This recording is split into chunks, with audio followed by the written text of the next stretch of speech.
એ ગોટિયા સાંભળ, આપણે એવું કરી, તારા મોગીભાઈ પાસે જા, એને કે આમાં કોરોનાની રસી આપી દઈએ એટલે આપણે બધાને દઈ દઈએ એટલે લોહી પીતા બંધ થાય.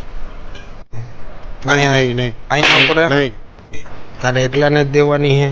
મેં આખા ગામને કહીને આવ્યો છું. મારે ઘરે બધાને દેવાનું છે. બધાને કીધું છે, હક્કાને, ચનાને, નાથાને, બાજુવાળા સંગીતા ભાભીને. આ જવાન રોહી કોણ છે? એ મારા મોંઘીભાઈ છે. આજે તો પણ રજા ઉપર હતા. હા, રોહી ખોટું બોલી લાગે. હું રોવા માંડ્યો?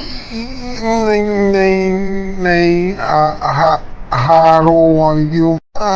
ડોહી ખોટું કાંઈ નથી થયું. સાનો રહી ગયા હાવ ચકેડીમાં બિહાડી. જય શ્રી કૃષ્ણ મળી. હાલો વેક્સિન મળી ગઈ, ભાગી આપણે.